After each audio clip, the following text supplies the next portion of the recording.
How's it going, everybody? This is Ray with the Houston Film Fanatics, and today we are taking a behind-the-scenes look at the life of Pi. Now, the show is in Houston. It is going to be here through Sunday, August 24th. You're going to want to get on down to the Hobby Center and check it out. Tickets are available at thehobbycenter.org. But before we get to that, let's go ahead and go behind the scenes and talk with some of the cast and the creatives, and maybe, just maybe if we're lucky, we'll get an appearance by one Tiger, Richard Parker.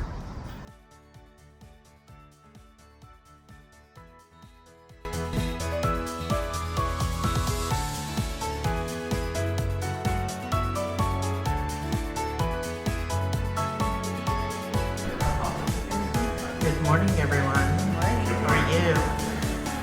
Thank you for joining us. Really appreciate it. On behalf of the entire Hobby Center team, we're excited to be here with you today. And I'd like to extend a heartfelt welcome to our special guest, the tour of Life of Pi. We're excited to introduce you to the incredible story of Life of Pi this morning. Life of Pi is an unforgettable epic tale of adventure and the winner of 3 Tony Awards and the Olivier Award for Best Play. Based on Yann Martel's best-selling novel that sold more than 15 million copies and became a worldwide phenomenon, Life of Pi is a story of perseverance and hope that speaks to every generation. Told with jaw-dropping visuals and world-class puppetry and exquisite stagecraft, Lolita Chakrabarty's stage adaptation of Life of Pi opened to critical acclaim on the West End in London, on Broadway in New York, on tour in the UK, Ireland, Toronto, and Mumbai, India. It is currently captivating audiences on its highly anticipated North American tour, and we're thrilled to welcome the show to the Bayou City.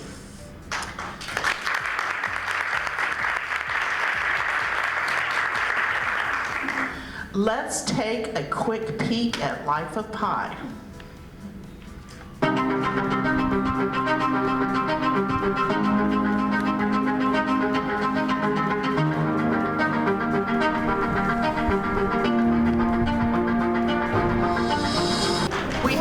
Interesting morning for you, so without further ado, let me introduce some very special guests from the tour of Life of Pi.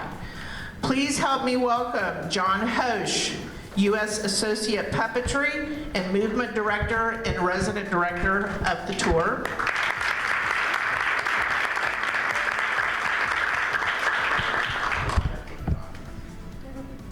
Good morning. Savadu Javarti, who stars in the production as the title character Pi.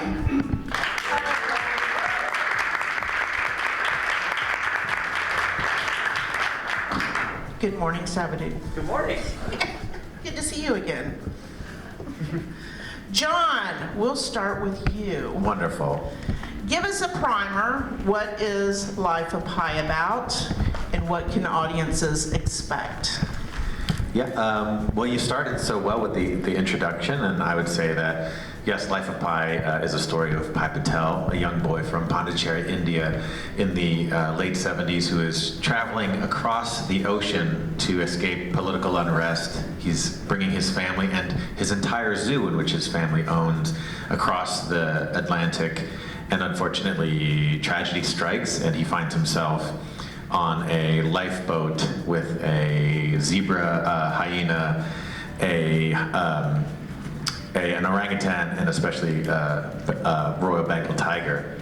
And you know, that's something when you say that, how you do that on stage, but we've found ways to do it, and I like to consider this not just a play, but a theatrical experience. We have all the, I like to say that we have all the grandeur of a big budget musical, but we also have the pathos and the heart and the acting of a kitchen sink drama. So really, we are encapsulating the full spectrum of what you can expect when you come to the theater.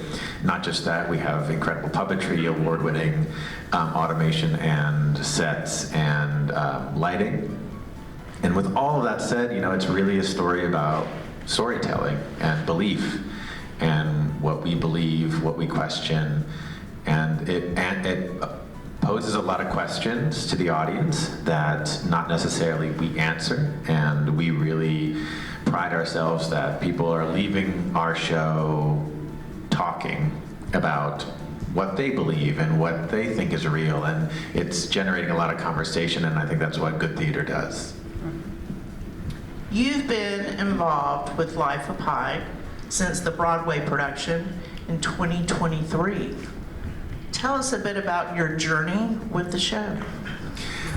Yeah, I had the pleasure of being on Broadway with the production within the cast. I joined initially as an ensemble member, and then within a transition within casting, I then joined the puppetry team, having an extensive background in puppetry. At the same time, I also was asked to kind of take over the reins as we were transitioning a bit of the creative team to the place I am now, which is the U.S. Associate Puppetry and Movement Director for that production. So I kind of maintained the show as it did its Broadway run. And then when the tour was announced, they reached out to me to kind of help put it up. And I was more than happy to do that because it's a show that I care very much about.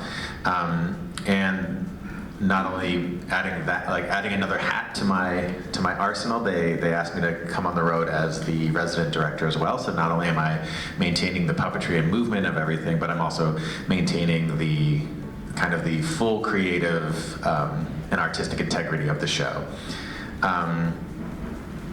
Yeah, so that's kind of my journey, and it's been a real pleasure to bring this show across the country. And it's been a while since I've been to Houston. It's been about 13 years, so I'm very excited to be back at the Hobby Center. And yeah. You were here with War Horse, one of my favorite plays ever. Yeah. And John and I were talking yesterday because I've been trying to get that show back on the road. I am a cheering squad of one, I was thrilled. There are many people in our staff who love that show. Please keep cheering. That show currently is doing an anniversary tour in the UK. So the model is there. So hopefully, if you're loud enough and they hear you across the pond, it'll come over here. Well, they will now. So the puppetry in this show is phenomenal. A lot of collaboration obviously takes place with all of the puppeteers. In case you didn't know, there's 3 puppeteers that are responsible just for Richard Parker, let alone all of the other puppets. What is exciting about working in this new capacity as resident director? And tell us about that collaborative process, because it does take a village. In this particular case, it's true. It's absolutely. Literally a village. So. Yeah. I think the thing about it's such a very specific kind of puppetry that we're doing in the show. It's what we like to consider like a modified bunraku puppetry style, which is a Japanese art form. And it was very exciting to kind of be at the ground level and kind of the audition process to the training and everything. We didn't necessarily want to find the greatest puppeteers ever. We wanted to just find people that were incredible, obviously, but what was really important for me is to find people who are very collaborative and can release their ego very easily, because to work together, it can't be your show. It's not just, we have 3 positions that we can talk about in a little bit, but there's the head, the heart, and the hind, and it's not the head show, it's not the hind show, it's not the heart show, it's the Richard Parker show, besides being called Life of Pi. So it's really about being able to achieve what we need them to physically, obviously, and artistically, but emotionally and mentally, they need to be able to collaborate, and they need to be excited about collaborating, and that's really one of the important things that we were looking for. Awesome. Sabadu Pi, our star, Got to see you last night. Phenomenal. Awesome job. Thank you so much for a special evening for all of us. Your performance is astonishing. Tell us about Pi and who he is and what makes him tick.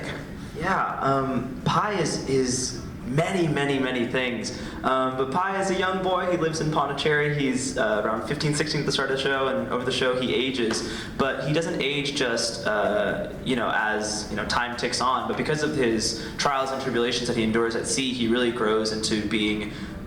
He sort of loses his innocence over the course of this and has to become a new version of himself to survive and to get through. But at his core, Pi is a believer. Pi is a storyteller. Pi loves story. He finds himself attracted to not just Christianity, not just Hinduism, not just Islam, but all of them. He loves all the stories. He won't be confined by the rules that say you can only pick one. And as a result of that, he's this bundle of curiosity and is so curious to learn about each of the animals, each of what their stories are, and then all of those, all the people that he meets, those life lessons that he gets from them, all of those things end up being called upon when he's at sea. Each of these stories are different parts of things that help him get through to the next day.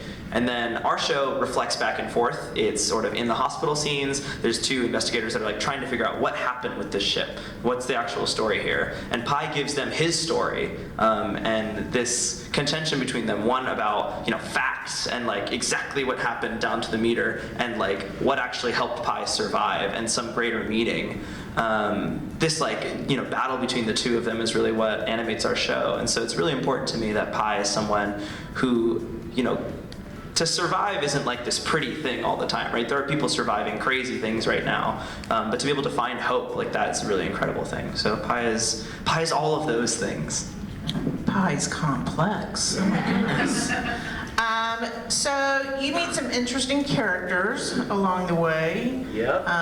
Including a life-size Bengal tiger, Richard Parker, which I just love an animal that's named like Richard Parker. It's not something that you normally would even associate with an animal. Yeah. What we consider a human name. I just love that. So what is it like to share the stage with these extraordinary puppets and puppeteers? Because it is a heavy lift for them, literally, and an incredible process. As an actor, I would imagine that's a pretty special experience for you. Yeah, I had the privilege of actually seeing John when he was on Broadway. I was 22 at the time, and I just remember being wow, this is really incredible. So when I got to audition, we had this week of puppetry auditions, and the Pies came in at the last 2 days of it, and then they let us basically play with Richard Parker, and when they pulled the tiger out and they animated it for the first time, I mean, all of us that were Pies were this is crazy. And so then getting to continue to work with it on stage, it's really, I guess magical is the word that it feels like, because that is foam and wood and bungee cord and it's paint, right? And I am a person, but the interaction between the two of them, because it demands that everything that they do I am responding to, and everything I'm doing is they're responding to, and that interaction is really transcends the confines of what feels physical and real, and so it's really fun. And then it's also just cool, you get to play with a tiger. How fun is that? So yeah, it's been a really incredible adventure, and it's also, I feel quite privileged that our tour has gone on as long as it has. Well, we started rehearsals, we got 5 weeks, great, get out there, do it, and now we've done 252 shows since then, and so the collaboration, let's get it. But the collaboration has only gotten deeper and more interesting, and in my capacity as an alternate, I get to watch the show from many different perspectives, so it's really cool to get to see the different Tiger teams, grow and evolve themselves, but then it's also really special to get to feel your connection has deepened and evolved and transformed, and that's really special. You must have some amazing masseuse and chiropractors. Yep. On tour with you. I'm gonna go see them later what today. you will see shortly, it's truly amazing. So there's so much extraordinary puppetry on stage. John, can you talk a little about how the three puppeteers that operate Richard Parker work together? Because you mentioned in puppetry, I became familiar with the head, heart, hind phrase because it literally is an actor, a puppeteer, working the head, the middle, which is the heart, and the hind, which is the hindquarters. So talk a little bit about how that all works together, because they do have to work together as a team and have this incredible connection about a sense of movement and, you know, being able to tell, literally having these great instincts about what the other two actors and puppeteers are doing while you're doing your bit. So tell us a little bit about that. Absolutely. So yeah, we're touring with a team of 8 puppeteers at the moment, and we have here we have a picture of. So we have Toussaint, who is the head puppeteer. He is working he has a handle on the head which has 2 triggers that he can articulate the ears and the jaw. He's also in charge of the eye line and where Richard Parker is focusing. He also has a hand on the spine to kind of help support the tiger. The tiger weighs about 35 pounds. Inside is where we have our heart puppeteer, and I believe that's Shiloh, and they are in charge of the front two paws. So they're in charge of kind of initiating the walking gait of Richard Parker, and as much as they want to, although it weighs 35 pounds, we want to make sure that everyone thinks that this tiger weighs, 500 pounds. So they're really in charge of giving that weight and breath. And then we have our hind puppeteer, who is doing a wonderful job of disappearing in the background there. They're in charge of the hind legs as well as the tail. And an interesting thing about the puppeteers as well is they are in charge of all the sounds that all the animals make in the show. So so they are all pre-recorded. It's all live. It's all of them, and then there are moments where there's a little bit of enhancement, but for the most part, it's all everything in the show is kind of human generated, which we really are very proud of. And so they all have mics, and that means that they can't actually talk to each other and say like, move to the left, move to the right. So they do have to communicate through breath and intention and through sounds. What? Oh. Someone else has been added to the guest list.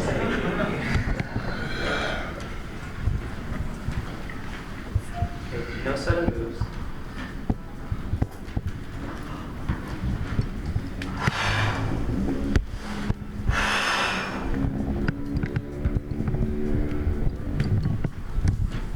So, ladies and gentlemen, this is Richard Parker.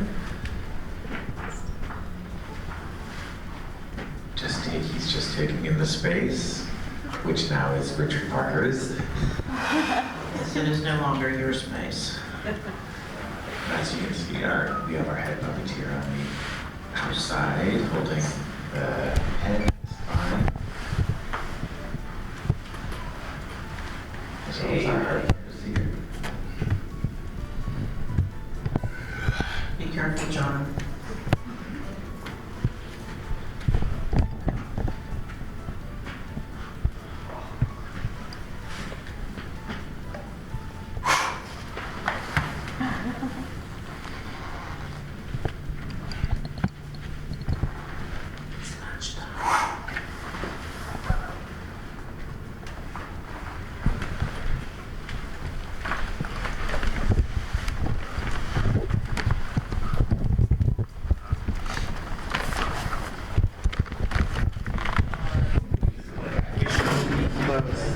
Okay, all right.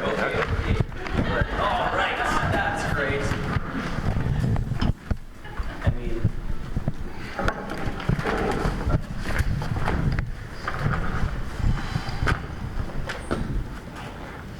I like never get to do this. Can we just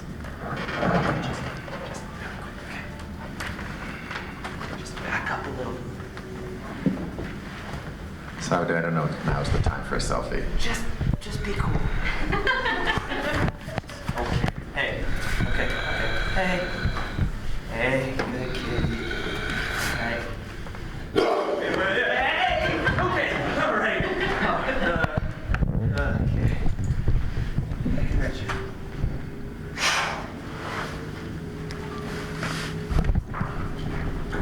Is he gone?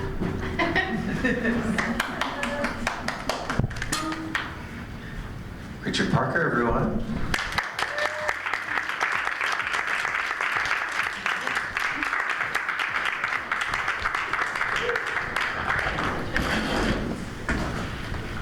Such a diva, that one. Smile or anything. Wow, it's just incredible. I just, just as you mentioned, the breathing, and it's not just the visual, and you can see these 3 actors who have to do this 8 performances a week for 2 hours and 10 minutes. It's just amazing work. So we're going to ask the amazing puppeteers out to talk with us. But in the meantime, let's take a quick look into the puppetry workshop to get a sense of how these puppets are constructed and come to life. We'll hear from Nick Barnes, one of the original designers for Life of Pi. Let's take a look. Hi, I'm Nick Barnes. Welcome to the workshop. We're working on a set of puppets for Life of Pi.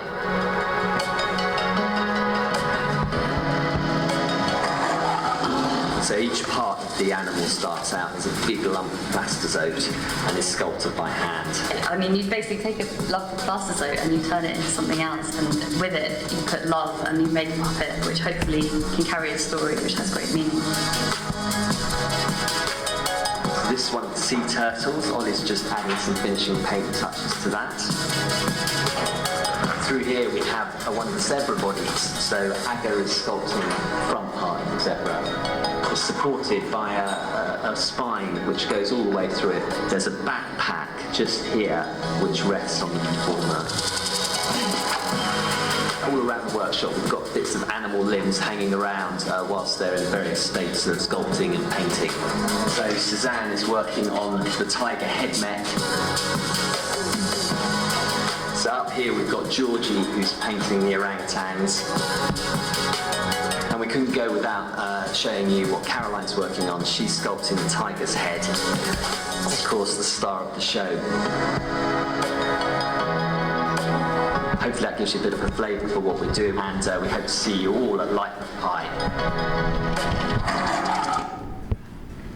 Amazing. And now we'd love to introduce the incredible puppeteers who bring Richard Parker to life every performance. Please help me welcome to the stage Toussaint Jean-Louis, Shiloh Gooden, and Austin Wong Harper. Thank you for being here early in the morning. That was amazing. I'd love to hear a bit more about each of your 3 functions. And how you each bring different elements to the puppet to life while staying so in sync. We talked about that a little bit earlier, head, heart, hind, and how not only do you have to remember to do your part, but as a team, you have to obviously collaborate so one of you doesn't go left while the other one's going right. So tell us a little bit about that process. Toussaint, I'll start with you. So my name is Toussaint Jean-Louis, and I play the head of the tiger. I think, as John already said, I focus on the eye line. I have the 2 triggers that open the mouth and move the ears. I'm also supporting the spine to make sure that that's kind of where the direction is supported, but the head usually kind of says, this, we're gonna go right, or we're gonna go left. And I've found that mostly it's through breath.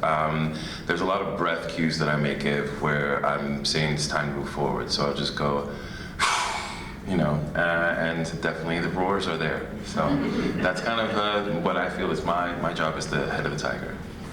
Shiloh? I'm Shiloh, so I was in the Tiger Heart today, and our main responsibility is the front two paws and sort of like setting that walking pace, feeling the cues from the head, making sure that we're really in sync. And I think they get a lot of expressiveness in the paws, you know, what they're thinking, or little shivers and all kinds of, you know, different ways of kind of showing what the tiger is feeling. And I do feel like once we're in the tiger, there's this sort of like tiger mind thing that happens where you kind of click into being a group and sort of silence your thoughts and just feel it, and then you can, you know, sink in, almost like partner dancing. Hi, I'm Austin. I was the hind of the tiger, so I'm in charge of controlling the back two legs, as well as the tail, the emotional indicator. So while we have Toussaint on the head with the ears kind of signaling like maybe the tiger has heard something or seen something, the tail is also to help give that illusion that the tiger is fully there, and you don't usually notice the tail until it's doing something. You're like, oh, there's actually a tail. And along with Shiloh, we're in charge of all four paws and trying to really show that the tiger is heavier than it actually is. And as a hind, we're also really in tune with the head's breath cues to know when we are going for it, because we can watch a lot of what the tiger is doing in the front, but we can't see everything because our head is usually down. So we're listening for those breath cues as well, because it signals to all of us that we're about to do something new.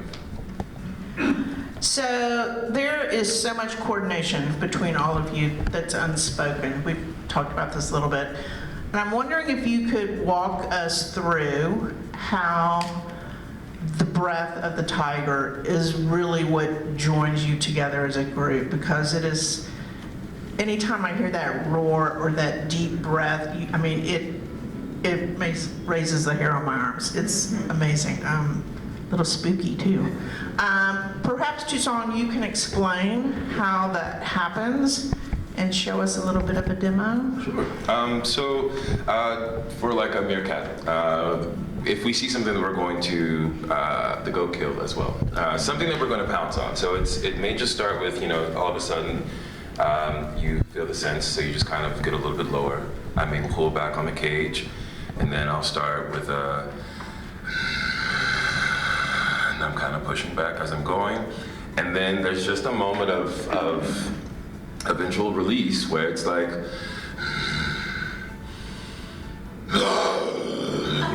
you know, and I think we all kind of, that's the moment where it's there's like a quick inhale that I have right before we do it, and then we all go. But you know, we're already in sync at that point, so it's all of us going at the same time. Shiloh, this has got to be so physically demanding for you playing the heart. You're literally crouched down with the puppet on your back and moving so low to the ground.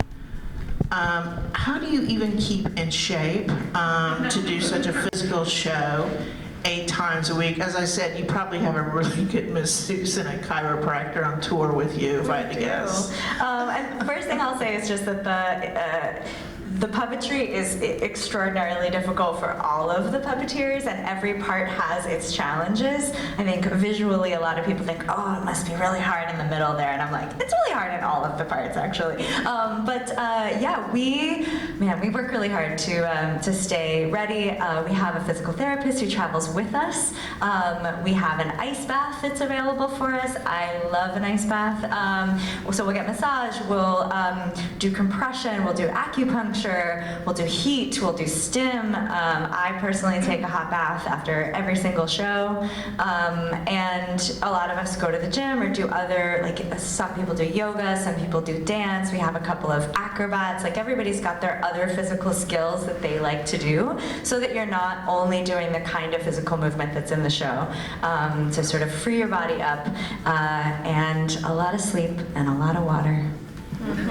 I think I'm gonna cancel my physical therapy appointment for Saturday and just come see you guys backstage. Austin, as the hind, what role do you play in bringing Richard Parker? You mentioned it earlier, you know, the tail, which people really don't notice until it's noticed, right? So it's a little bit understated until it isn't. So tell us a little bit how all that works for you. Yeah, so in the show, we have specific places in the show where we know where we need to be. We have certain blocking, we have certain movements and choreography that exists for the tiger or for the other animals in the show. When we are going from place to place or choreography to choreography or moment to moment, the in-between moments is when we have a little bit of freedom to play around, to improvise just a tiny bit to give the tiger more life. And it changes from show to show, from team to team. As John was saying, we have like 8 puppeteers.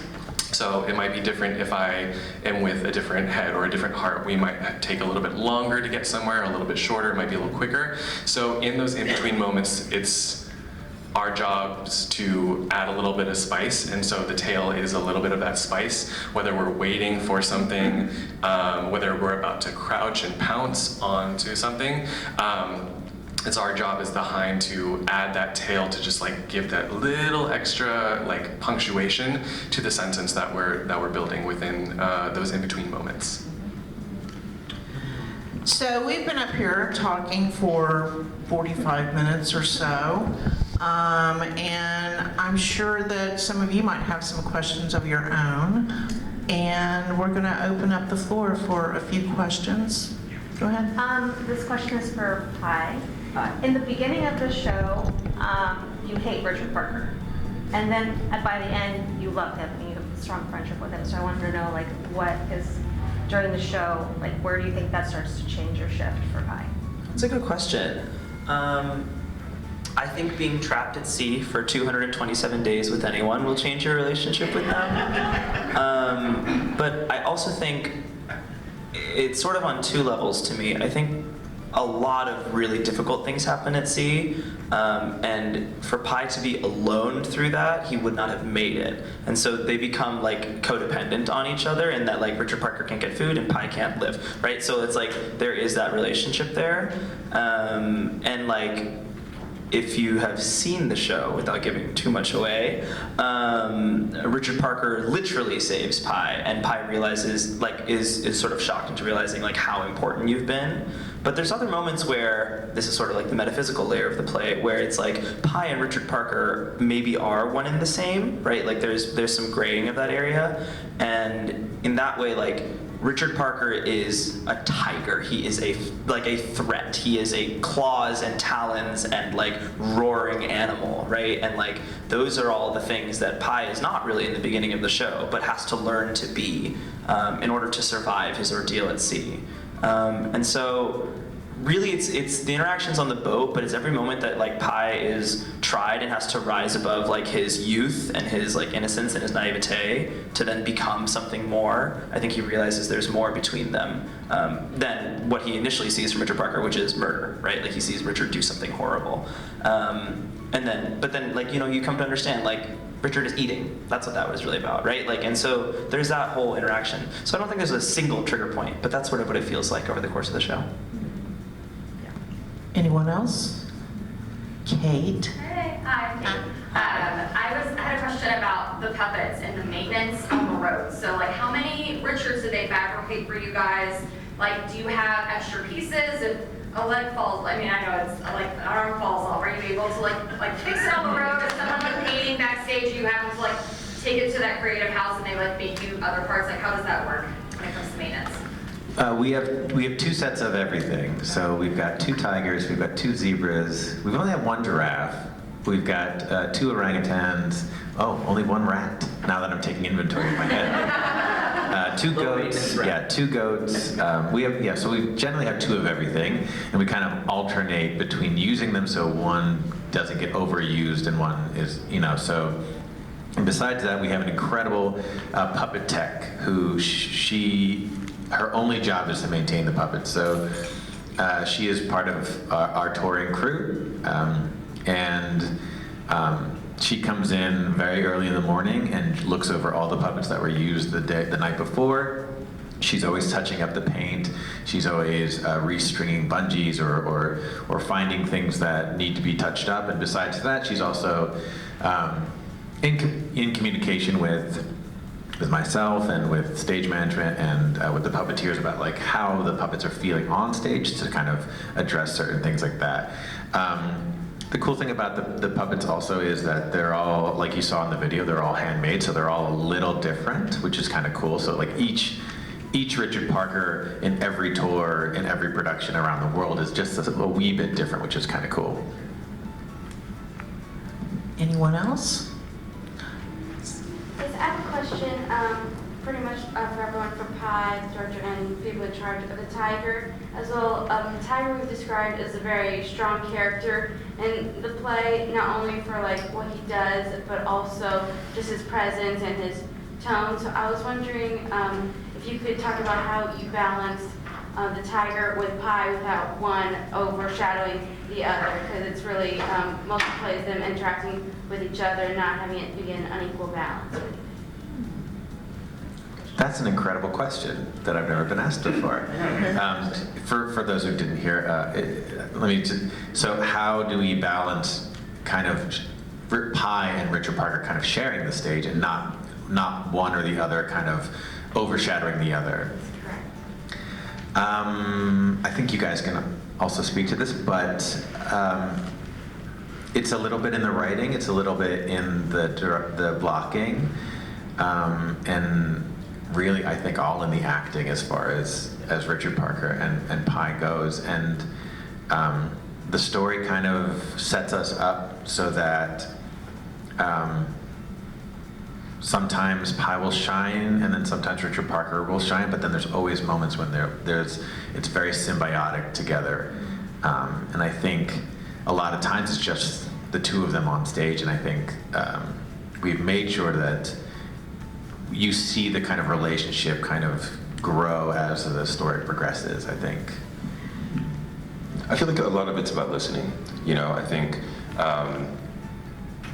the Tiger could do a lot. He could do so much more, but I think just knowing that he's already powerful and strong enough, he doesn't have to do much. And because there is this relationship that's happening, a lot of it is just listening. And I'm thinking about the moment on the boat after, this is magnificent, when Pi is digging in the water, and there are these moments that when I'm the head, I try to mirror what he's doing. If he's looking down in the water, I'll look in the water, and then all of a sudden we look up at each other at the same time, and then look out. And I think for me that is probably what helps to give that balance, and it's his story, and I think you kind of alluded to this before, but I think I always see the Tiger is already inside of Pi, and I think sometimes I think about how the animal, you have to tap into your own inner animal to get through life and get through things, trauma, experiences. So there is no way for me or us to take over him. We are him. He is us. And similarly, Pi must rise to the level of a Tiger, right? It could be possible that the Tiger overshadows Pi, or that Pi overshadows, right? But because of the listening between the two, because of the setup of the thing, because of the literal blocking of Tiger and Pi balanced evenly on either side of stage, it really does create that feeling that maybe they are together in this.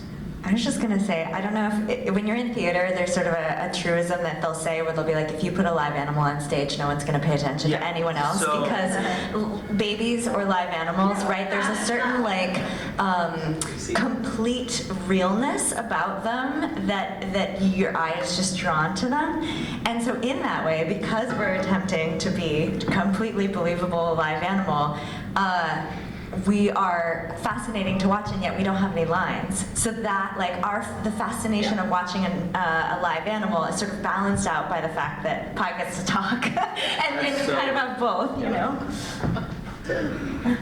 I believe you had a question. Yeah, actually, it kind of takes off a little bit on that, because essentially what you're doing as puppeteers is a lot like what happens in ballet, where you have to communicate without any words. And so I'm curious about how you learned the backstory or learned your character, right? Because you're presenting an animal.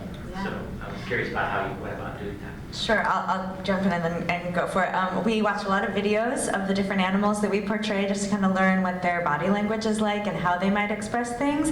And then I think the better we got at it, the more subtle and textured that has become, because first you have just your main actions like I'm hungry, I'm tired, I'm scared, but then now we're those main motivations, but then we're also adding little things which our directors have really encouraged us to do, to be like, also when is he itchy and is his paw wet and is, like little things that any live being has. And so we have the opportunity to both have those main motivations and these little things that we can go, ooh, I got an itch in my shoulder, which I think helps bring it to life. Yeah, it's those improv moments in between that we have that we're constantly finding as we're touring around the country. We're never going to have a perfect textbook show, no matter what, just because of the nature of the show, and there's 3 of us trying to be one, and we're always rotating and switching our teams out. And I think that's the beauty of this show, is that we are constantly growing, expanding, looking for new things. So even if we one week are like, okay, let's work on this one moment and try and nail it, and we nail it the next time we do it, then we're like, okay, great, what's next? Like, where's somewhere else we can, like, again, add that spice, add that flavor. So yeah. I was going to say, we haven't talked about this much, but there's this idea in our world of puppetry called the 4th puppeteer, right? 3 puppeteers inside that create the puppet, and then 1 outside whose observations and interactions are what make the whole relationship real. And all those little textural things are things that, when I'm Pi, I have to tell this, every time I'm off stage is when I share this. On stage, I'm like, oh my God, I can't believe they did that. And then off stage, I go like, I love when you did that. And like, it made the interaction so much more real. But those are, like lifting your paw this much tells me how ready you are to kill me, right? Like, that is a real concrete thing that they are creating through that improv. And it's always what makes the show quite special. Anybody else? If not, we're gonna wrap it up. I want to thank all of you for joining us this morning. John, Savadou, Toussaint, Shiloh, and Austin. It's been a great experience hearing so much behind the scenes stories. People love to hear that, and thank you for a wonderful performance last night, and look forward to 7 more. So, but thank you for everything this morning. We really appreciate it. Thank you all for coming as well. We really appreciate it, and we look forward to doing this more often with all of you. So join us for the next one.